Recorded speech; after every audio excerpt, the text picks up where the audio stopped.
Ya, kali ini kita akan bahas mengenai model transportasi.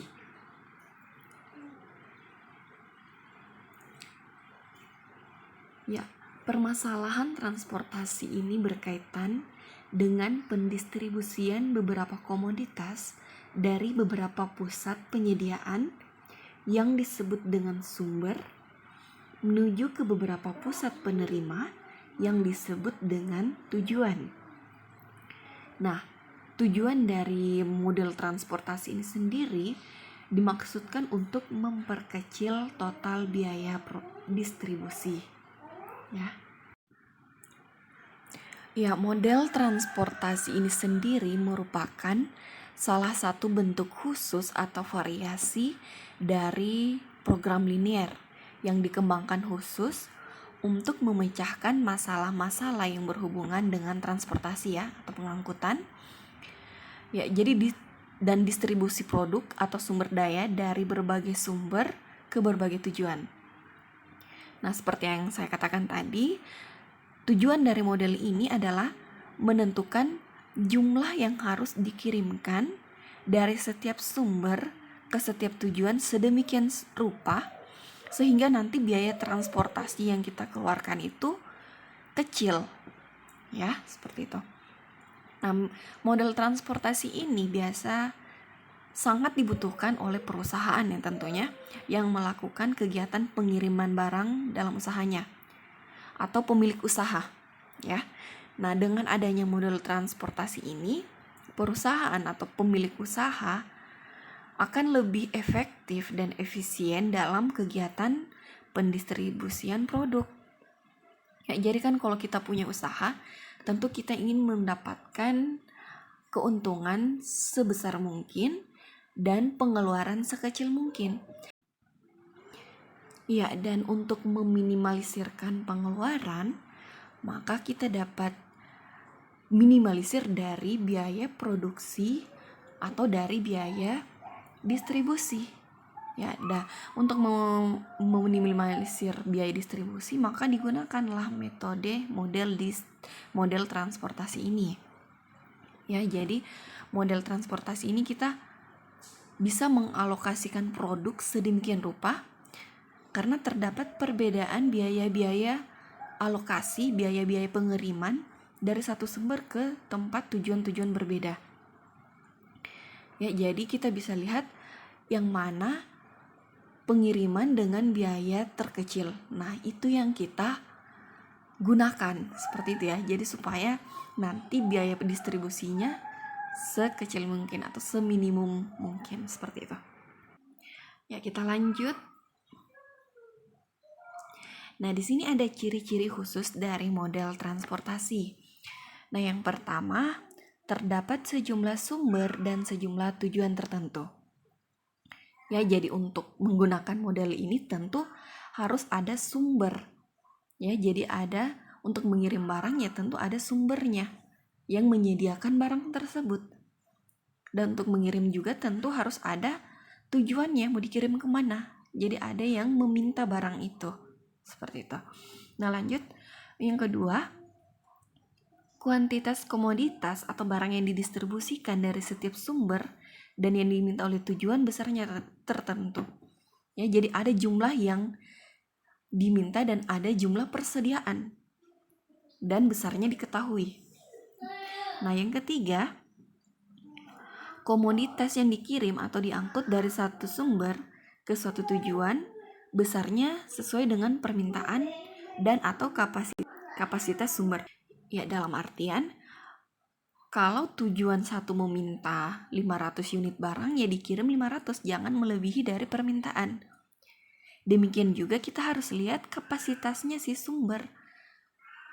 Misalkan tujuan satu atau kota satu meminta 500 unit barang, tapi persediaan dari toko A hanya ada 300, ya berarti yang bisa dikirim hanya 300 sesuai kapasitas dari sumber. Seperti itu. Nah, yang terakhir, ongkos pengangkutan komoditas dari suatu sumber ke suatu tujuan besarnya tertentu. Jadi diketahui ongkosnya. Nah, dari toko A ke ke tujuan 1 ongkosnya sekian, dari toko A ke tujuan 2 ongkosnya sekian. Jadi diketahui ya ongkosnya. Nah, itu ciri-ciri dari model transportasi. Nah, lanjut. Nah, kalau model transportasi ini kita buat dalam skema, dapat adik-adik lihat. Di sini ada skema dari model transportasi, yang mana untuk notasi O1, O2, O3 sampai OM itu menandakan sumbernya, ya, menyatakan sumber. O1 berarti sumber 1, O2 sumber 2. Ya, jadi bisa jadi toko 1, toko 2, atau kota 1, kota 2, seperti itu. Nah, dan D1, D2, D3 sampai DN, atau kita notasikan sebagai DJ, itu menyatakan tujuan. Ya, jadi destination, jadi tujuan. D1 dinotasikan dengan tujuan 1 dinotasikan dengan D1 dan seterusnya. Nah, kemudian adik-adik lihat di sini B1, B2, B3 sampai BM. Nah, B1 itu mengindikasikan supply maksimum pada O1. Artinya B1 itu kapasitas persediaan barang dari sumber 1. B2 kapasitas persediaan barang dari O2. Ya, jadi persediaan barangnya.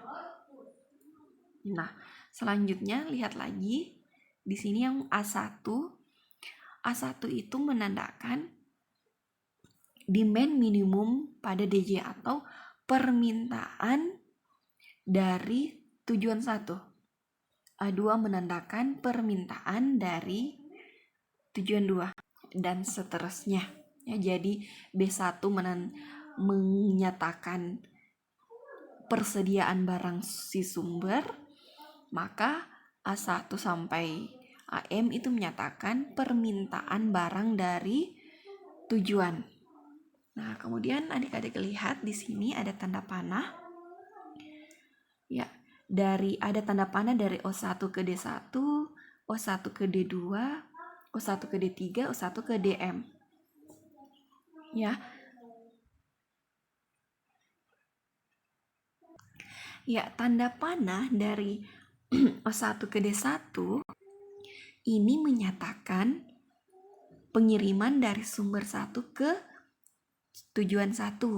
Dari O1 ke D2 menyatakan pengiriman dari O1 sumber 1 ke tujuan 2. Nah, adapun C11X11, C11 itu menyatakan ongkos dari sumber 1 ke tujuan 1.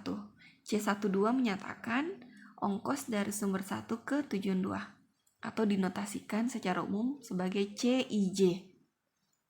Ya, jadi ongkos dari sumber ke tujuan. Jadi I menyatakan sumber, J menyatakan tujuan. Jadi ingat itu ya. Karena itu nanti akan bekal kita untuk menentukan fungsi tujuan dan fungsi kendala dari model transportasi ini. Jadi notasi-notasi ini adik-adik ingat. Nah, kemudian X11 itu menyatakan banyaknya barang atau unit komoditi yang diangkut dari sumber 1 ke tujuan 1. X32 menyatakan banyaknya barang yang diangkut dari sumber 3 ke tujuan 2 dan seterusnya. Nah, seperti itu ya. Jadi sekali lagi saya ingatkan, adik-adik ingat notasi-notasi ini.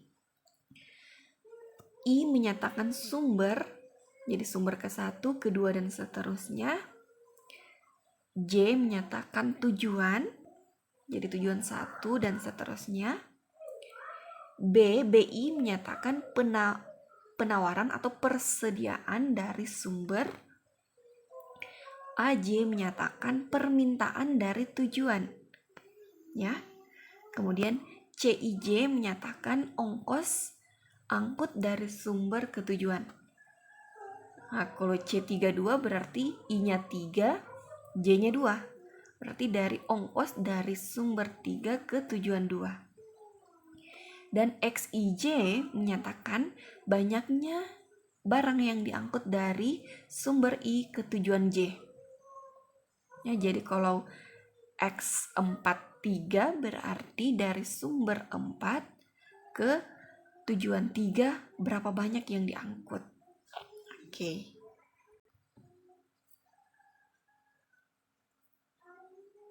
Oke, sebelum kita lanjut lagi, saya mau ingatkan adik-adik, ya, jadi dalam program linear ada dua macam fungsi yang kita ketahui, yaitu fungsi tujuan dan fungsi batasan ya. Yang mana pengertian fungsi tujuan itu adalah fungsi yang menggambarkan tujuan atau sasaran di dalam program linear yang berkaitan dengan pengaturan secara optimal sumber daya untuk memperoleh keuntungan maksimum. Ya, jadi tujuannya untuk memang memperoleh keuntungan maksimum. Nah, adapun fungsi batasan, pengertiannya itu adalah merupakan bentuk penyajian secara matematis batasan-batasan kapasitas yang tersedia yang dialokasi secara optimal. Nah, kita ketahui model transportasi ini merupakan bentuk khusus dari program linear. Maka model transportasi ini pula harus punya fungsi tujuan, jadi ada fungsi tujuan dan fungsi batasannya.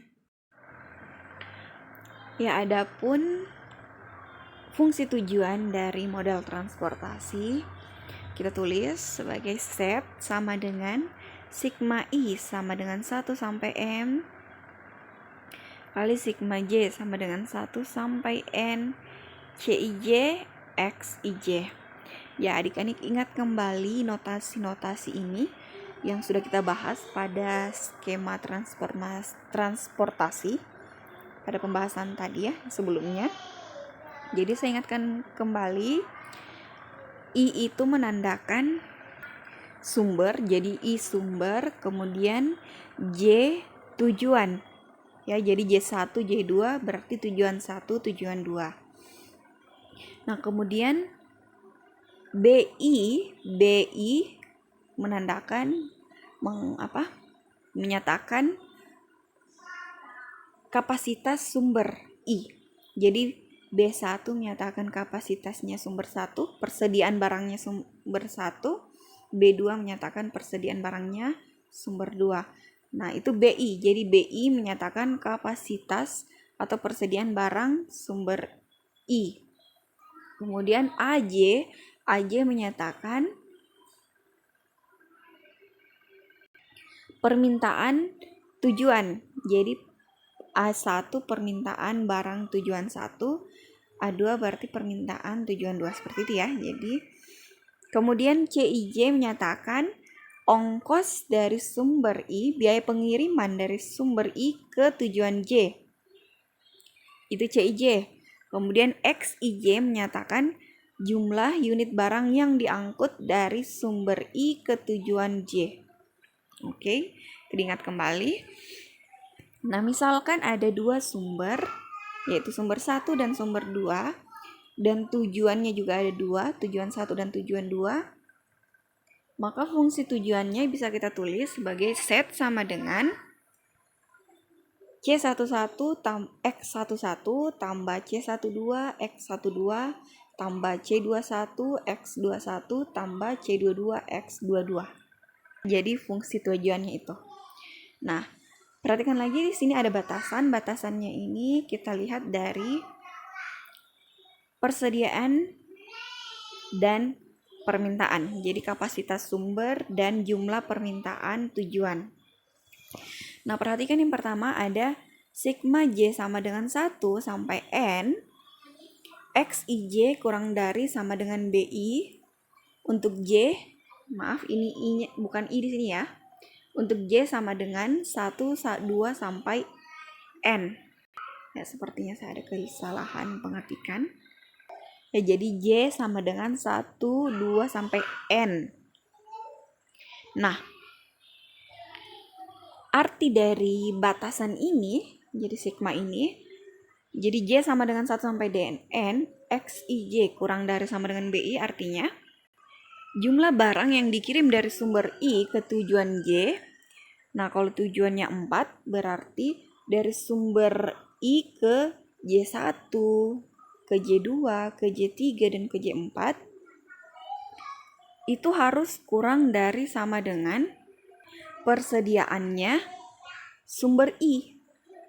Ya, jadi jumlah barang yang dikirim dari jadi misal kalau sumber I punya persediaan stok barang 200 unit dan sumber I ini mau mengirim ke tujuan J1, J2, J3, dan J4, misal 4 tujuannya ya, maka jumlah barang yang dikirim itu harus kurang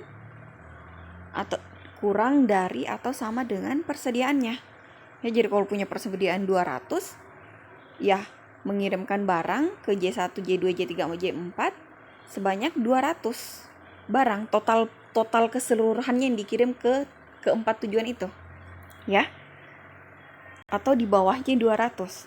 Ya, tidak mungkin bisa mengirimkan 220 barang karena kapasitasnya hanya 200. Jadi syaratnya bisa mengirim kurang dari atau sama dengan kapasitas yang dia punya sumber itu. Ya, jadi sesuai dengan kapasitas si sumber. Jadi kalau sumber punya 200 ya jumlah total yang dikirim ke tujuan-tujuan tidak boleh melebihi dari 200. Boleh sama dengan 200, jadi kita habiskan semua barang di sumber, atau kurang dari 200. Seperti itu ya, itu salah satu contoh. Ya, kemudian perhatikan bentuk kedua. Jadi sigma I sama dengan 1 sampai M, XIJ lebih dari sama dengan AJ, untuk I sama dengan 1, 2, sampai M. Nah, arti dari bentuk ini, jadi I sama dengan 1 sampai M, berarti dari XI ke J, misalkan sumbernya ada 3 ya, berarti dari sumber I1 ke J1, sumber I2 ke J1, dan sumber I3 ke J1. Total barang yang dipunya ketiga sumber ini, jadi persediaan ketiga sumber ini harus lebih dari atau sama dengan permintaannya tujuan J. Ya, jadi total barang yang dimiliki oleh sumber I1 dan I2 dan I3 harus lebih dari permintaannya aja. Jadi kalau J butuh 100 barang misalkan, jadi tujuan J tujuan ya. Jadi kalau tujuan J butuh 100 barang, maka sumber I1 dan sumber I2 dan sumber I3 ini harus total barang ketiga sumber ini harus lebih dari 100 atau sama dengan 100 untuk memenuhi kebutuhannya J. Nah, kalau kedua bentuk ini kita samakan, maka akan kita peroleh kesimpulan atau kesamaan bahwa jumlah total barang sumber atau jumlah persediaan barang sumber harus sama dengan jumlah permintaan dari tujuan. Ya, jadi jumlah total permintaan tujuan. Kalau tujuannya ada 3, misal ke tujuan 1, tujuan 2, tujuan 3, maka total dari tujuan 1, tujuan 2, dan tujuan 3 ini harus sama dengan sumber, misalkan sumbernya juga ada 3 ya. Jadi sumber 1, sumber 2, dan sumber 3. Maka jumlah barang yang dimiliki oleh ketiga sumber ini harus sama dengan jumlah total permintaan barang dari 3 tujuan. Ya, jadi ini dikatakan dengan model transportasi berimbang. Jadi model transportasi ini akan selalu dapat dibuat berimbang ya. Jadi sama antara jumlah persediaan dan jumlah permintaan. Nah, apakah mungkin nanti ada kasus tidak berimbang? Ya, tentu saja ya, karena kenyataannya memang tidak selamanya bisa kita atur demikian ya. Jumlah toko yang meminta barang atau jumlah kios-kios yang meminta ke ke toko-toko yang besar akan sama dengan jumlah persediaannya si toko itu.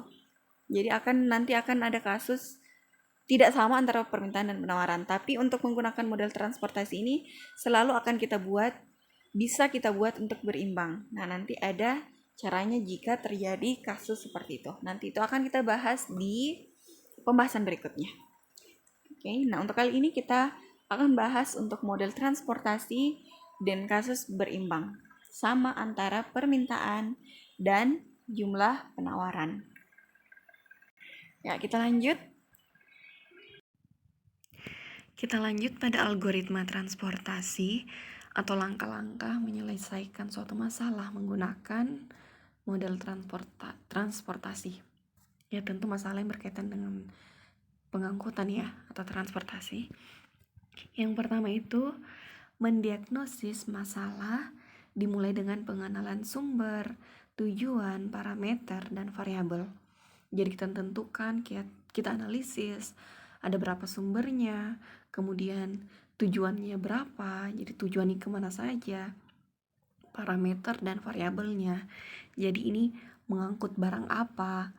Nah, kemudian kalau terkait variabel, kalau sumbernya 2, tujuannya 3, maka variabel CIJ, XIJ-nya yang terbentuk apa saja, seperti itu. Ya, jadi bagaimana fungsi tujuannya, kemudian bagaimana fungsi kendalanya, itu kita analisis semua di awal. Setelah kita analisis, lanjut kita menuangkan seluruh informasi itu ke dalam matriks transportasi atau ke dalam tabel transportasi. Ya, nanti saya perlihatkan.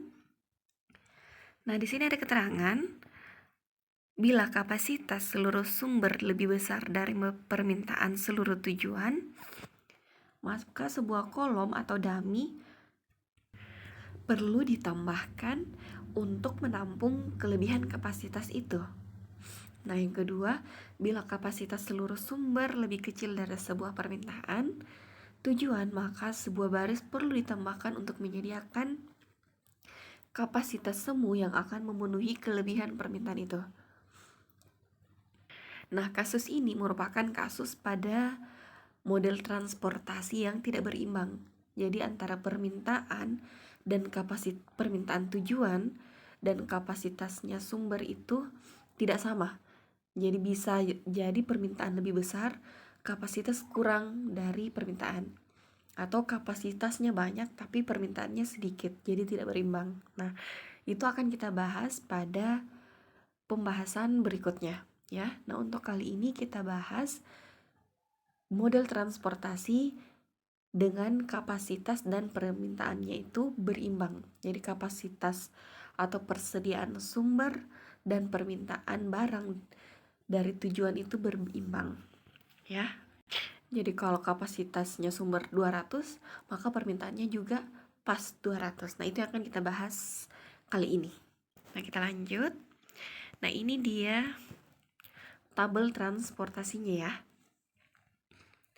Ya, di sini ada artinya ketujuannya berapa, 1, 2 sampai N, dari sumbernya 1, 2 sampai M, penawarannya atau kapasitasnya sumber atau persediaannya sumber ini dinotasikan sebagai supply, di sini A1, A2 sampai AM. Jadi AI itu kapasitas penawaran dari sumber. Kemudian di sini permintaannya tujuan. Jadi tujuan 1 meminta berapa unit barang. Tujuan 2 meminta B2 unit barang. Itu notasi B1, B2 sampai BN itu permintaan dari tujuan ya. Nah, kolom-kolom di sini C11, X11, C11 menandakan biaya pengiriman dari sumber 1 ke tujuan 1. X11 menandakan berapa banyak unit yang diangkut, unit barang yang diangkut dari sumber 1 ke tujuan 1. Demikian juga C21. Jadi dari sumber 2 ke tujuan 1 ongkosnya. Nah, kalau X21 menyatakan banyaknya barang yang diangkut dari sumber 2 ke tujuan 1. Ya, seperti itu ya. Nah, kita lanjut. Kalau sudah kita tuangkan ke dalam tabel transportasi seperti ini, maka selanjutnya yang kita lakukan adalah kita menentukan alokasi distribusi awal yang akan membuat seluruh kapasitas sumber teralokasi ke seluruh tujuan dengan menggunakan salah satu metode berikut. Ya, jadi ada 3 metode. Jadi setelah membuat tabel transportasi, kita tentukan distribusi awalnya. Nah, menggunakan salah satu dari 3 metode ini. Nah, metode yang pertama, metode biaya terkecil atau least cost method, disingkat LCM. Metode sudut barat. Yang ketiga, metode aproksimasi Vogel atau Vogel's approximation method, disingkat dengan VAM.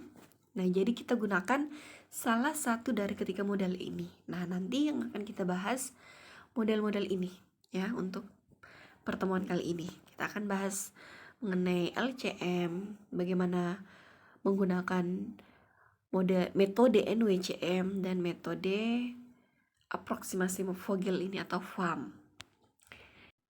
Setelah kita gunakan salah satu dari ketiga model ini, kita lanjut pada langkah 4, yakni